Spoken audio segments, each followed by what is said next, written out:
포인트는 여기 23페이지입니다.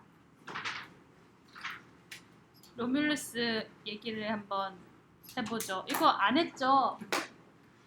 로뮬루스 했나? 기억이 빈칸 공화국 적으시면 되겠습니다. 아마 했을 거예요. 우준아 했지? 루크레티아 아니? 안 했네. 안 했어. 늑대 얘기만 했나요? 그렇다면 처음부터 다시.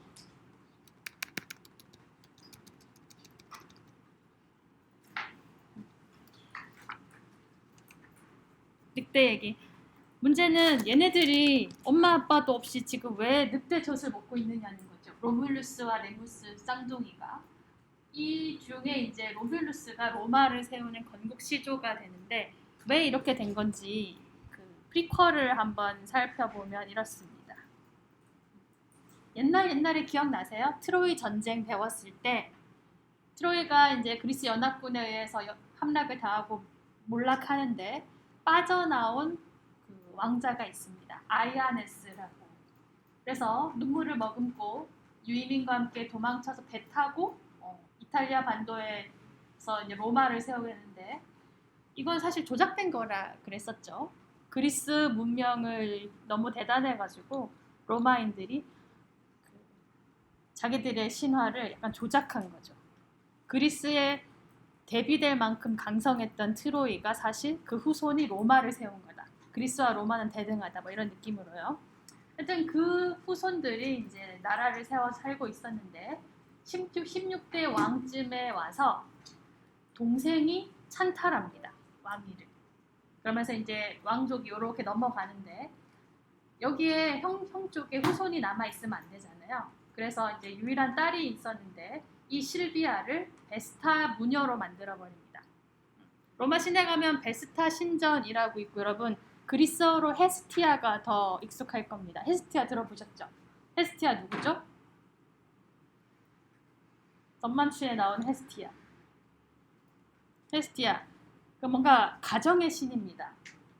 화로의 신, 뭐 이런 식으로 부엌의 신 이렇게 되어 있는데 이 베스타 무녀들은 그 여신을 지키고 있는 성화를 꺼트리지 않고 지켜야 되기 때문에 남자도 만나지 않고 항상 그 신전에서 자손을 낳을 수 없이 이렇게 갇혀 지내야 하는 그런 사람들이에요. 그래서 딸을 이렇게 공주를 베스타 무녀로 만들어 버렸어요, 삼촌이. 근데 그러면 이제 태어날 수가 없잖아요. 그래서 한 번 더 일이 일어납니다. 이 실비아가 들판에 뭐 이렇게 물을 뜨러 갔는데 군신, 전쟁의 신 마르스가 나타나서 둘이 사랑을 하게 됐다. 그래서 이제 애가 태어나는 것이 로뮬루스와 레무스 쌍둥이입니다. 근데 당장 키울 수가 없잖아요. 자기는 자식을 낳아서도 안 되는 몸이고 또 삼촌이 왕이 되었으니까 죽이려고 할 테니까 그래서 몰래 낳아서 이 둘을 바구니에 넣은 다음에 그 테베레 강에 흘러보내는 겁니다. 그래서 이제 도착해가지고 로마쯤에 와가지고 늑대가 젖을 준 거죠. 그렇죠? 그리고 나중에 이제 자기들이 왕족인 걸 알게 되어서 삼촌을 죽이고 본인들이 이제 새로운 국가를 세우는 것입니다. 이게 이제 로마의 건국 신화입니다. 트로이에서 연결이 되어가지고 쌍둥이 신화가 있다는 거. 근데 쌍둥이가 약간 온조와 비류 느낌 나는데 한 명은 반드시 죽더라고요. 그렇죠? 이 중에 레무스가 죽습니다. 왜 죽었냐면 서로 어디에 수도를 정할까 뭐 이런 걸로 다투다가 로뮬루스가 레무스를 죽이게 됩니다. 그래서 로마가 돼요. 만약에 죽은 게 로뮬루스였다면 레무스가 왕이 됐다라면 아마 로마가 아니라 레마 정도 됐을 겁니다. 레마 이렇게 됐었겠죠. 아무튼 로뮬루스가 이렇게 됐어요. 그 다음에 여러분 빈칸 보시면 그 처음에 로뮬루스가 수도로 정했던 곳이 바로 팔라티노 언덕입니다. 여기 한글로도 적혀 있어요. 실제로 오늘날 위성으로 이렇게 로마를 보면 이렇게 7개 언덕으로 구성되어 있습니다. 이렇게 테베레 강이 흐르고 있고요. 근데 우리가 보면은 언덕도 아니야. 그냥 약간 구름?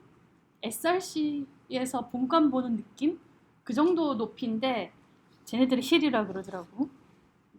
팔라티노 언덕입니다. 여기서 모든 것이 시작되었습니다. 이렇게 해서 건국은 시켜놨어요. 빈칸에 팔라티노 쓰세요.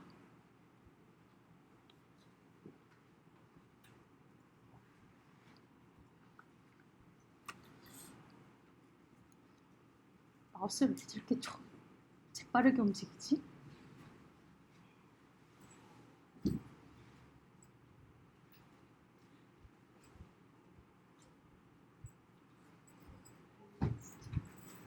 로마사 수업을 지금 쓰고 계세요. 자, 이제 왕정이 시작되었습니다. 앞에 한 200년간은 잘 모르긴 하지만 왕정이 이루어졌던 것 같아요. 그러다가 이제 공화정으로 넘어가게 되는데 그 이야기도 하나가 있죠. 루크레치아가 있죠. 이겁니다. 이 그림이 좀 유명한 그림인데 루크레티아라는 여인을 어떤 왕자가 겁탈하는 장면입니다. 이게 네. 이제 왕정의 마지막 왕이 있고요. 그 왕과 로마의 그 많은 귀족 남자들이 전쟁을 하러 로마를 잠깐 떠나 있던 그런 상황입니다. 그때 마지막 왕의 이제 아들인 섹스투스 타르퀴니우스라는 애가 약간 망난인가 봐요. 왜요? 이름부터 마음에 안 드나요? 네. 근데 이 사람이 망난이어가지고 귀족 여성의 집에 이제 들어가서 밤에 겁탈을 한 것입니다. 루크레티아는 울면서 편지를 써요. 아버지와 자기 남편에게 지금 전장에 나가 있는데 빨리 돌아오라고. 그래서 급하게 전가를 받고 돌아오죠. 돌아온 남편한테 이제 루크레티아가 내가 이런 그런 걸 능욕을 당했고 나의 명예를 위해서 나는 이제 자살하겠다, 자결하겠다 라고 하고는 로마를 위기에서 구해달라 라고 하고 죽어요. 그래서 이제 남편과 남편의 친구 브루투스가 뭔가 봉기 같은 걸 일으켜서 왕의 친족을 다 죽이고 공화정으로 가게 됩니다. 이후 로마는 다시는 이제 왕을 뽑지 않았어요. 그래서 뭐 루크레티아 사건 이렇게 부릅니다. 제가 왜 여기 브루투스에 first라고 적어놨을까요? 브루투스라는 이름 좀 익숙하지 않습니까? 나중에 카이사르를 찌르는 사람 중에 브루투스라는 똑같은 이름이 한 명 더 나오거든요. 그 사람은 동일 인물은 아니고 첫 번째로 등장하는 브루투스입니다. 나중에 한 번 더 나올 거예요.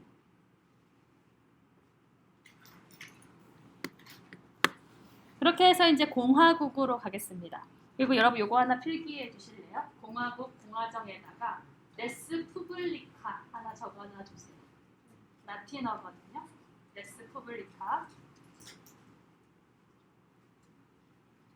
로마인들이 스스로를 우리 로마는 어떤 정치 체제냐라고 설명할 때 레스 푸블리카라고 했습니다. 이 라틴어의 뜻을 영어로 좀 해보자면 뭔가 인민의 것, 공공의 것, 모두의 것 이런 뜻을 가지고 있습니다. 반대말은 private 그거예요. 공공의 것. 우리나라는 어떤 개인이 소유하고 있는 그런 것이 아니라 모두가 가지고 있는 공공의 것이다 라고 얘기를 하고 있습니다. 그래서 좀 어렵죠.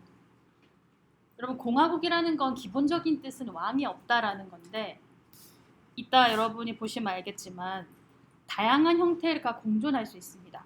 귀족적 공화정 당연히 수식 가능하고요.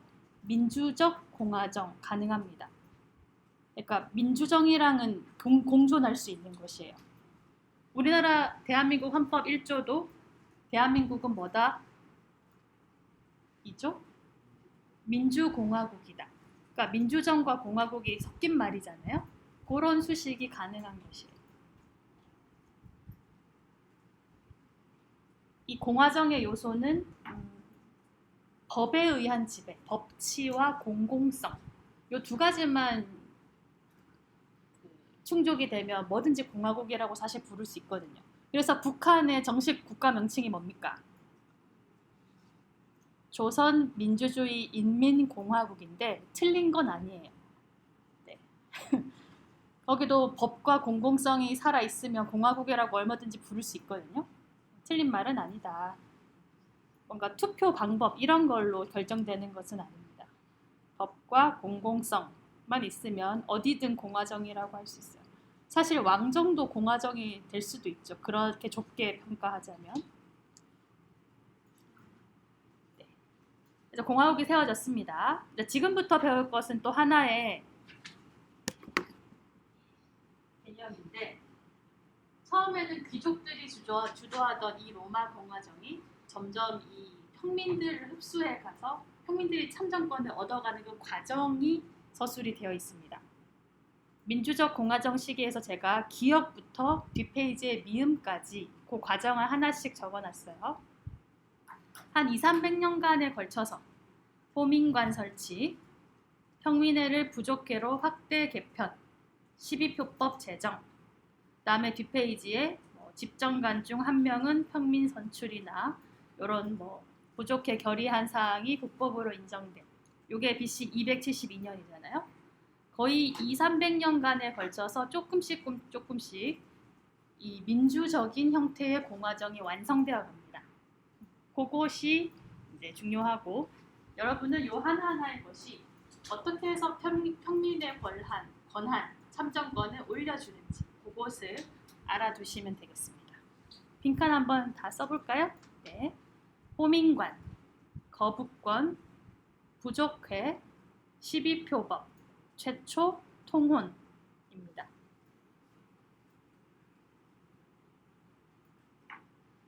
이것이 평민들이 하나씩 요구하고 귀족들은 하나씩 양보해서 이루어진 거거든요.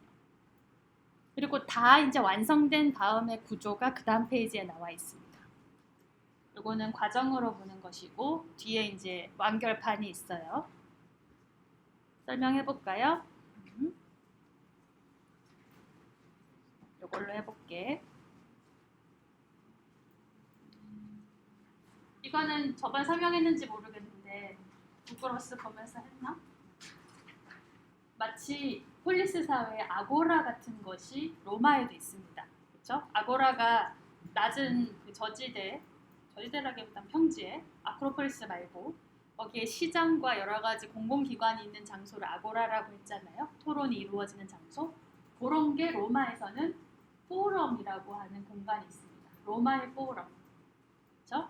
여러분 무슨 회의 같을 때 포럼 이름 많이 붙이잖아요. 영재학회 포럼, 심포지움 그런 게 모여서 얘기한다는 뜻이고 여기서 어원이 나오는 겁니다. 그 당시 라틴어로는 포로 로마노라고 합니다. 이런 것들이 딱 모여 있는 공간이 팔라티노 언덕에 있어요. 잠깐 소개한 것이고, 자 공화국 이제 귀족에서 민주정적으로 이렇게 넘어가는 거 한번 보겠습니다. 처음에는 왕만 없어졌다 뿐이지 그냥 귀족 정치라고 생각하시면 됩니다. 소수의 혈통의 귀족 가문이 다 차지하는 시기, 이런 걸 다 통제했다. 그냥 그런 것이에요.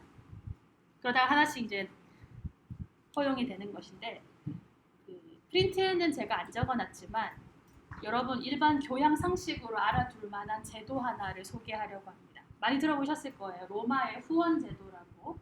페트런 들어보셨죠? 후견인. 그다음에 피후견인은 많이 들어봤을 거예요. 오늘 우리가 고객님 하는 그 클라이언트가 여기서 나온 말입니다. 요거는 귀족이에요. 네? 요거는 귀족이에요. 클라이언트는 평민 중에 이제 능력 있는 사람들을 몇몇을 얘기하는 겁니다. 평민에게는 거의 권한이 없기 때문에 그것을 좀 보호해주는 귀족이 후견인으로서 있는 거죠. 이 사람들의 가족이나 클라이언트의 경제적인 거, 그다음 이 사람이 위험에 처했을 때 변호 같은 거, 이런 걸 다 해주는 사람이 귀족입니다. 많은 클라이언트, 재능 있는 클라이언트를 거느리고 있으면 그 귀족의 힘이 강한 거예요. 후원하고 이런 거 공부해봐라, 교육도 시켜주고. 그러면 이제 클라이언트들은 패트런한테 어떤 걸 바치냐? 돈 같은 거 바치는 건 아니고 그냥 지지, 충성, 감사 이런 걸 가르칩니다.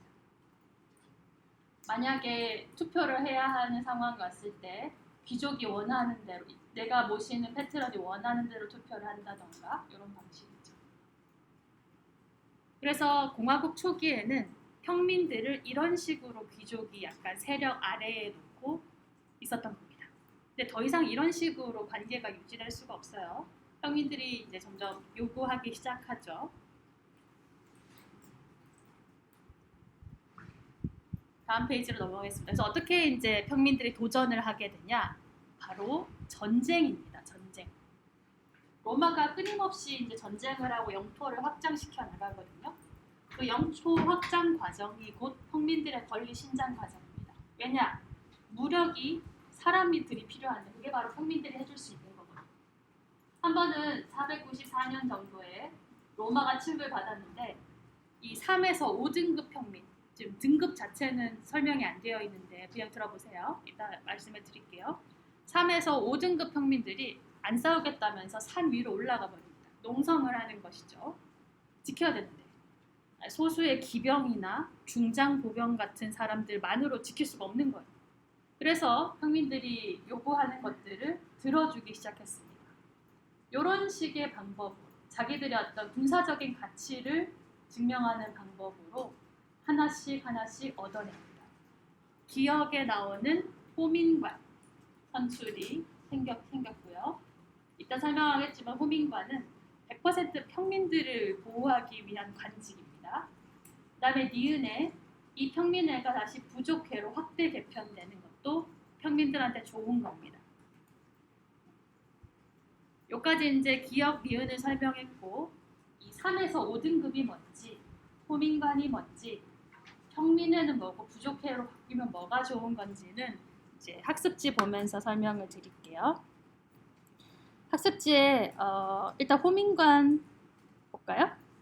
호민관 이 부분을 읽어보시면 될 것 같아요. 관직입니다. 4명에서 10명 정도로 구성이 되어 있는데 이 사람은 군사권, 행정권 이런 게 하나도 없어요. 그럼 어떤 권한만 가지고 있냐? 거부권만 가지고 있습니다. 라틴어로 뭐라고 부르죠? 이거 어떻게 읽죠? 거부권 이거 어떻게 읽나요? 비토권이라고 있습니다. 여러분 기사 읽다 보면 비토권을 행사했다 이런 말 지금도 되게 많이 쓰거든요. 거부권이란 뜻입니다. 아닐비에 토알토 이런 한자같이 들리지만 아닙니다. 라틴어예요. 이게 뭐냐면 뭔가 이제 민회에서나 정무관이나 원로원들이 평민들에게는 되게 불리하고 귀족들에게만 유리한 어떤 법안을 통과시켰다 라고 했을 때 호민관은 이거를 거부할 권리가 있습니다. 이 사람이 거부하면 모든 것이 진행이 안 되는 그런 것입니다. 평민회에서 선출을 하고 평민의 이익을 옹호하기 위한 것이고 아무것도 안 하지만 호민관이 하는 것을 아무도 막을 수가 없는 거죠. 그 사람의 신체와 생명을 위협할 경우 사형에 처해집니다. 재판 없이. 완전히 보호해 주는 거예요. 그림으로도 한번 볼까요? 이런 장면이 남아 있습니다. 사파가 남아 있습니다. 연단 위에서 시민들 앞에서 이렇게 연설하는 호민관, 트리뷴이라고 부르는데요. 처음에 4명 뽑았다가 10명까지 늘어났고 24시간 집을 개방해 둡니다. 왜냐하면 로마 시민들이 억울한 평민들이 와서 얘기하라고. 이거 진짜 이 법안 통과되면 정말 우리한테 불리해요. 그래 알겠어. 그렇다면 거부권을 행사한다. 몇 번이든 행사할 수 있어요. 이런 식으로 약간 평민은 보호하고 귀족들은 견제하는 게 호민관입니다. 이런 관직을 하나 만들어놨다라는 거죠. 그 다음에 그 평민회가 부족회로 개편되는 게 왜 평민들한테 좋은 건지는 각주 3번을 읽어야 좀 이해가 됩니다. 한번 같이 읽어볼까요? 여기서 로마사를 포기하면 안 되는데 약간 어렵거든요. 한번 읽어보세요.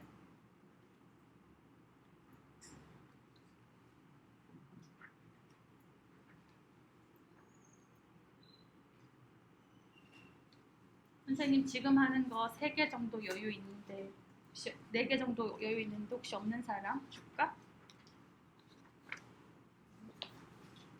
언니 갖고 다니세요.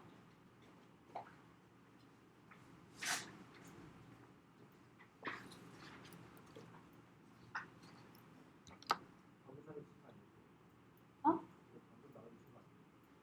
아닌데? 방금 나눠준 거야? 23페이지잖아?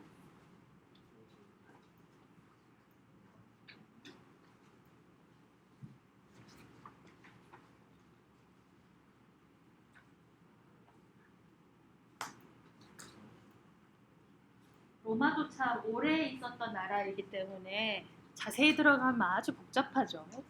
민회가 하나가 아니라는 게 약간 킹받는 부분이에요. 하나 있어야 외우기 쉬운데. 처음에 민회라는 게 생길 때는 군대 조직이었다라는 얘기를 하고 있습니다. 그래서 여러 개 민회 중에 제일 처음에 있었던 것이 켄투리아회, 이제 백인회라는 게 있습니다. 이거는 뭐냐? 군대 조합이기 때문에 무장한 걸로 이렇게 193개의 백인대가 있어요. 100명씩 있는 게 백인대죠. 그래서 기병, 말을 구입할 수 있는 기병은 아예 따로 있고요. 1등급은 몇 개가 있냐? 한 90 몇 개가 있어가지고 여기는 무장을 아주 잘한 무장 기병이 있습니다. 그 다음에 2등급은 중장보병, 3등급은 경보병. 그래서 4등급, 5등급으로 떨어져서 5등급 백인대 부대 같은 경우는 새총부대. 그냥 아무것도 없이 그냥 옷 입고 돌팔매질 정도만 무기로 내돈내산할 수 있는 그런 애들이 있어요. 그런 식으로 나눠져 있는 게 군대 조직이자 뭔가 법안을 통과시키는 민회이기도 한데 여기서 되게 이상한 투표 방식이 나오죠. 개인별 투표가 아니라 백인대 단위 집단별 투표를 한다. 근데 그것도 전부 다 투표한 다음에 까보는 게 아니라 상위 계급부터 상위 그 등급부터 투표해서 과반수에 달하면 투표가 끝나요. 아니 이런 게 어딨어. 이상하죠. 그래서 193표가 총 있는데 그중에 위에서부터 투표를 해서 1등급까지 오면은 거의 98개 백인대가 투표를 한 셈이에요. 과반수가 넘어버리고 대부분 그들의 의견은 일치하기 마련이죠. 왜냐? 재산 정도이긴 한데 그게 거의 신분이랑 비례하니까. 그래서 실제로 2등급 이하는 투표 자체를 아예 안 했다고 합니다. 그쵸? 요런 게 원래 있었던 백인회라는 민회였습니다. 그쵸? 근데 이거에 대항해서 처음에는 평민들로만 구성된 평민회를 만들었다가 거기에 귀족과 평민이 모두 참여하는 부족회로 확대 개편을 했다는 것이에요. 공존하게 되었는데 부족회와 켄투리아회는. 근데 이 부족회가 왜 평민에게 유리하냐? 귀족도 참여하는데 이유는 요거죠. 이거는 개인당 투표거든요. 한 사람당 한 표씩 행사하기에 귀족이 참여하더라도 귀족한테 불리해요. 숫자가 평민들이 더 많기 때문에. 그래서 귀족들은 어떤 법안 만들 때 켄투리아회에서 발의해서 이렇게 투표하길 원하고 평민들은 거기보다는 다른 민회인 부족회에서 뭔가 안건을 이야기하고 투표하길 원하는 거예요. 뭐든지 둘 다 열릴 수 있는데 시간이 흐를수록 모두가 이렇게 참여한 부족회의 권한이 점점 자주 소집되고 자주 투표하고 커진다는 겁니다. 이런 식으로 민회에서 권력도 평민이 점점 강해지는 그런 상황을 얘기하고 있습니다. 어렵나요? 민회가 여러 개라는 사실, 각각 입법권이 있다는 사실을 기본적으로 알면 크게 어렵지 않습니다. 이런 거 만들어가는 과정도 다 귀족은 양보하고 평민들이 주장해서 그런 것이에요. 됐나요? 질문 있으면 해보세요. 괜찮아요? 그럼 12표법으로 제정해 가보겠습니다.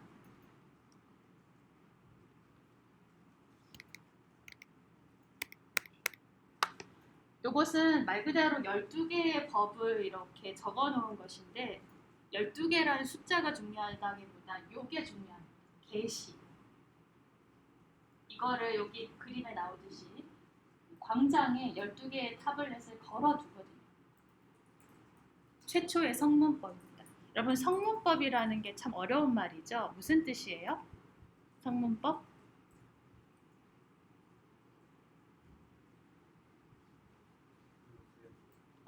영어로 하면 매우 쉽습니다. written law인 거죠. 이전까지는 법을 이렇게 재판을 하고 해도 적혀 있는 법률이 없어요. 다들 관습적으로 이렇게 옛날에 이렇게 했으니까 법관들, 귀족들이 이렇게 했는데 평민들은 그 과정을 잘 모르죠. 그래 왔다니까. 그래서 평민들이 요구하는 거예요. 너희들이 적용하는 그 법을 정확하게 write down 해달라. 그걸 게시해 달라라고 한 거예요. 근데 이렇게 해놓은 것만으로도 평민들의 권리가 올라가요. 왜? 귀족들이 이제까지 임의적으로, 자의적으로 적용하는 것을 막을 수 있기 때문에. 12 타블렛. 정말 아이패드들이 이렇게 막 적혀져 있는 거예요. 청동판에 막 많이 쓰여져 있습니다. 민권신장 같죠? 그래서 지금부터 12표법에 있는 내용들을 일부 보여드릴게요. 사실 적혀있는 게 되게 많이 적혀있거든요. 다양한 분야에. 한 그 타블렛이라고 해서 한 영역에 딱 한 가지 내용만 있는 게 아니라 막 다 적혀있어요. 그거를 좀 소개를 해볼게요. 오늘날 법이랑 되게 유사한 것들이 많아요. 첫 번째 거에는 대표적인 게 이런 게 있습니다. 이거 지금도 있는 거잖아요. 누군가 내가 죄인이든지 아니면 되게 중요한 목격자다. 그럴 때 출두하라는 소환장을 받으면 지체 없이 가야 됩니다. 그래서 재판을 연기시키지 않아야 되죠. 그리고 뭐 도망치면 무력으로 잡아갑니다. 증인도 마찬가지입니다. 이런 것들이 제일 첫 번째 판에 쓰여져 있어요. 그냥 쓱쓱 보시면 됩니다. 이걸 보면서 로마 사회도 좀 짐작이 가니까 좀 웃기죠. 이거는 증인이 안 나오려고 그런다. 되게 중요한 사람인데 출석 안 하려고 그래. 그러면 크게 부를 수 있어요. 누구야? 이런 식으로. 그 사람이 증인인 걸 딴 사람도 알 수 있게. 이 사람 때문에 재판이 미뤄지고 있다는 걸 티나게. 이런 식으로 할 수 있습니다. 재판을 속행하기 위한 그런 장치들이죠. 로마에서는 빚을 한 30일 이내에 갚는 것이 국룰이었다. 약간 옛날이니까 이상한 것도 있어요. 기형은 즉시 죽인다, 뭐 이런 거. 그리고 굉장히 가부장적인 사회였던 걸 알 수 있죠. 아버지가 아들을 막 노예로 파나 봐. 근데 3번 팔면은 더 이상 아버지라고 할 수 없다. 아버지의 권리를 주장할 수 없다. 뭐 이런 내용도 나오네요. 좀 아동의 권리 이런 건 없어. 여성의 권리 따위도 없지. 시민도 아니니까. 성인 여자라도 반드시 보호자가 필요합니다. 상속 같은 거 받기 어려워요. 그냥 인격이 아닙니다. 그리고 정신병자를 어떻게 다루는가 이런 것도 나옵니다. 실제로 로마 사회에도 미친 사람이 있었을 테니까 그 사람 재산은 가장 가까운 남자 친척이 가져갔네요. 이런 거. 이렇게 말로 하면은 좀 안 와닿지만 유언장 같은 거 생각하시면 됩니다. 적법한 절차를 밟아서 유언장을 하나 작성해 놓으면, 몰래 작성해 놓으면 그 절차에 힘을 얻어서 이 유언장이 구속력을 가진다, 힘을 가진다, 이런 뜻입니다. 오늘날에도 똑같잖아요. 어떤 절차를 밟느냐에 따라서 인정되는 거죠.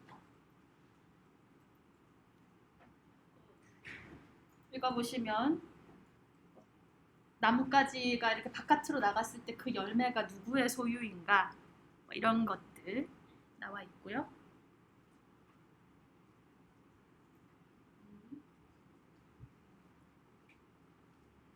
여덟 번째 타블렛에도 여러 가지가 있네요.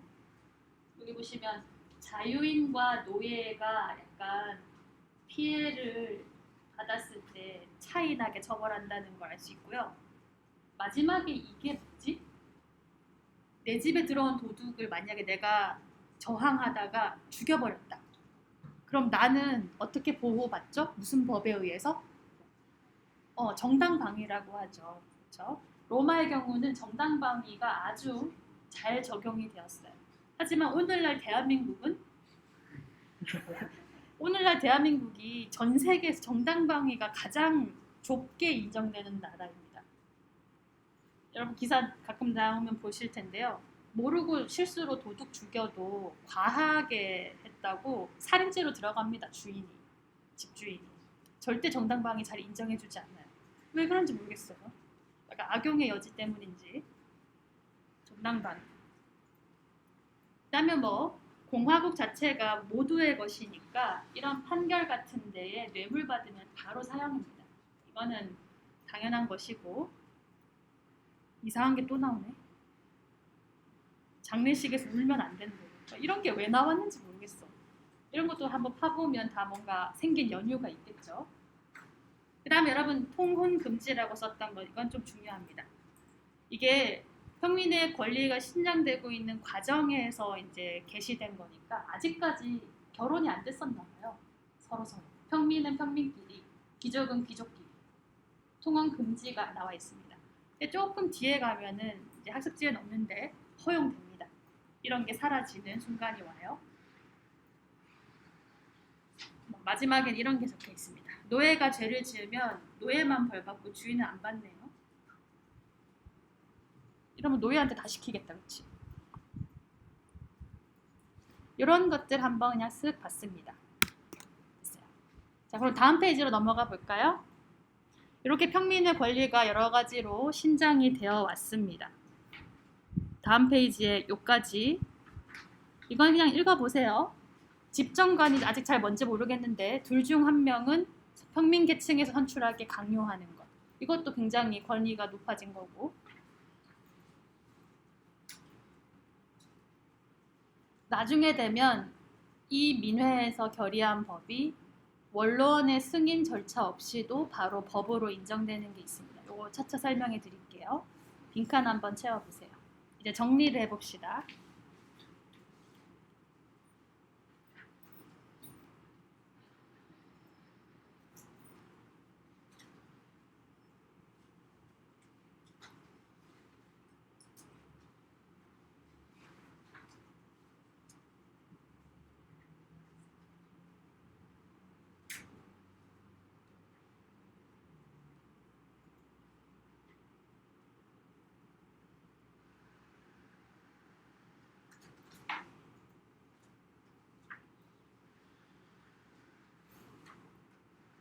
설명해 볼까요? 요거랑 이제 아래쪽에 이 내용이랑 다 한꺼번에 된 거고, 제일 오른쪽에 요거 보라색으로 되어 있는 거, 요거를 시험에 낼 예정이에요. 이해를 하셔야 돼요, 요 페이지를. 자, 먼저 정치 구조를 보시면 원로원부터 한번 볼까요?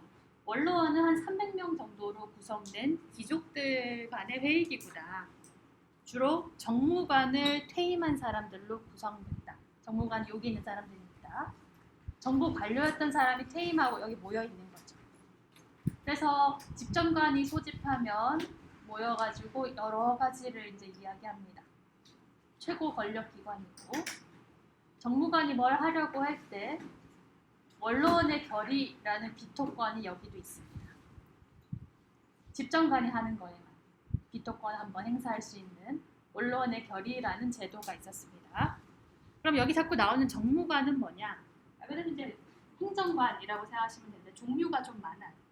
이 중에서 여러분이 꼭 알아둬야 되는 것은 콘수. 제일 최고로 높은 정무관인 집정관. 콘수를 얘기하시면 되겠습니다. 집정관이라는 말이 더 어렵지 않아? 그냥 콘술로 알아두면 될 것 같아.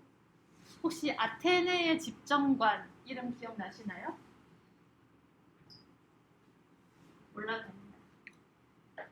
근데 로마는 꼭 알아두세요. 2명의 콘술이 최고 행정 군사권을 장악하고 있습니다. 근데 여기도 2명이라는 것이 굉장히 중요해요. 왜? 로마 공화정의 핵심은 체크 앤 밸런스, 서로 견제하면서 균형을 이루는 그거거든요. 한 명이면 약간 왕처럼 독재자처럼 될 수가 있잖아요. 한 달씩 임기를 번갈아 가면서 교대로 정무를 봅니다.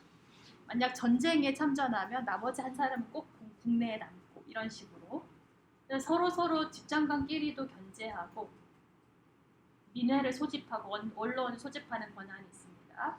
그다음에 집정관 아래에 다른 행정직도 있어요. 법무관, 재무관, 애들렉, 감찰관 이런 것들이 있습니다. 하는 일은 뭐 적어놨고요. 제가 여기에 요것을 좀 강조한 이유가 뭘까요?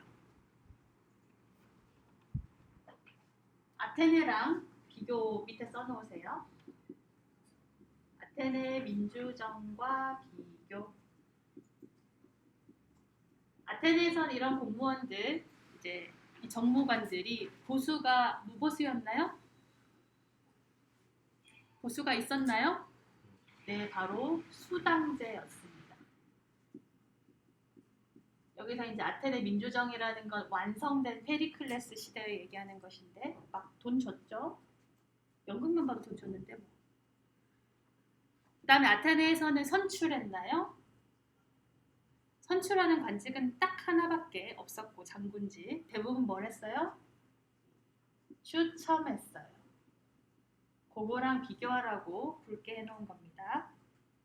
하지만 로마 공화정은 절대 직접 민주주의가 아니에요. 그냥 투표하는 겁니다. 뛰어난 사람을 투표하고 뽑죠. 무보수니까 사실상 그 가난한 사람은 할 수 없어요. 정말.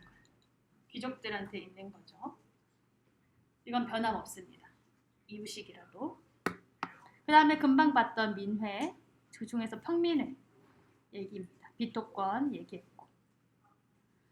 이렇게 이제 세 존재를 정리를 했고, 그것을 이제 좀 정리를 이런 식으로도 해본 거죠.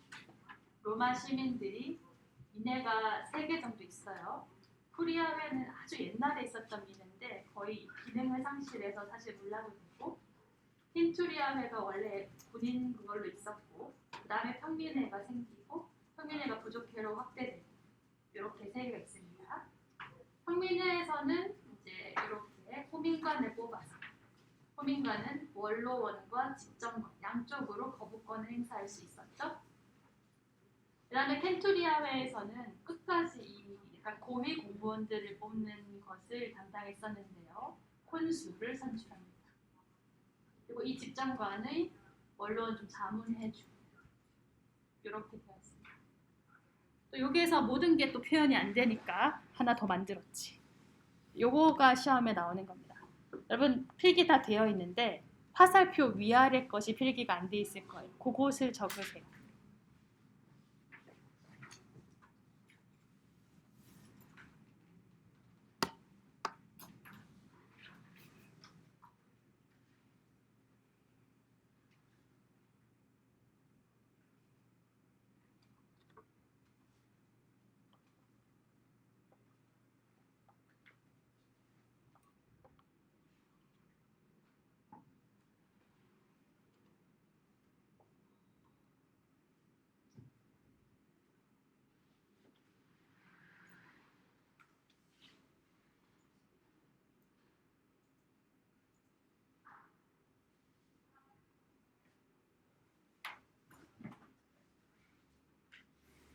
한번 설명해 볼까요? 각각 네모 박사 안에 있는 건 위에서도 설명했던 겁니다. 약간 더 추가된 부분도 있는데 정무관부터 할까요? 일상의 모든 업무를 추진하는 그 공무원들을 얘기하는 거고, 법안 제출할 수 있는 권한도 있네요. 그리고 이 정무관이 원로원과 민회를 소집합니다. 그리고 원로원을 주재하고요.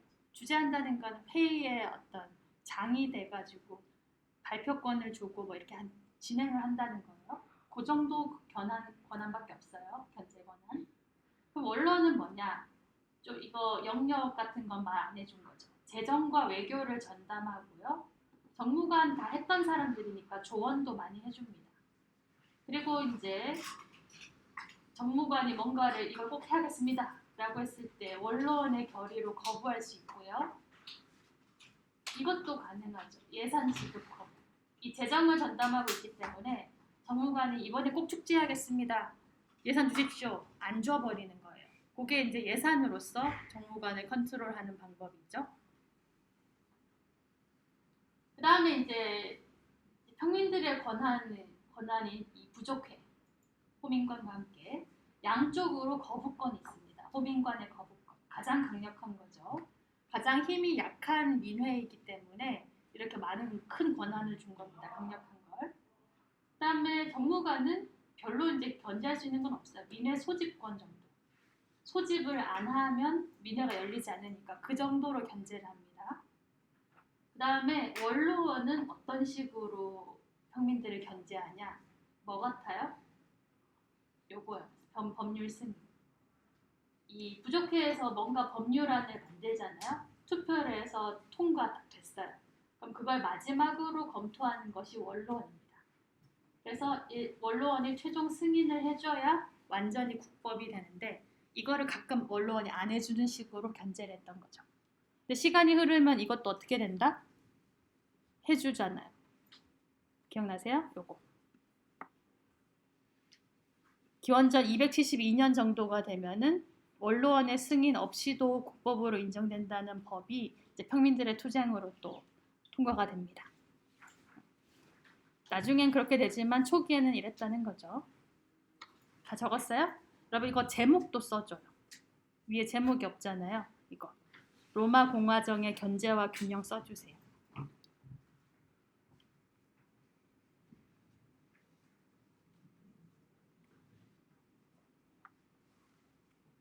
요거를 고스란히 암기해서 내가 막 빈칸 띄워놓으면은 쓰면 되겠어요.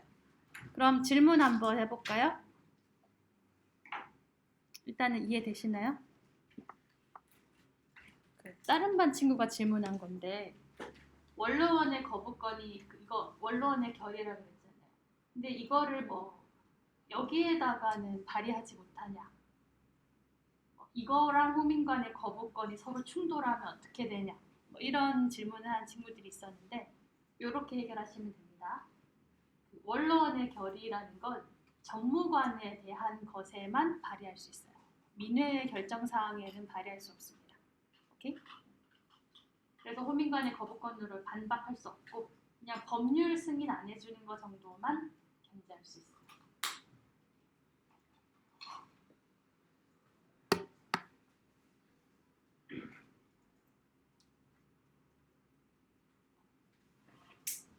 됐나요?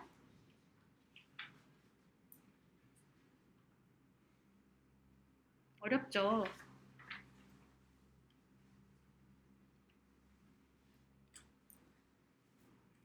그러면 이 페이지 다 잘 이해한 것으로 알고 이제 다음 페이지로 넘어가겠습니다.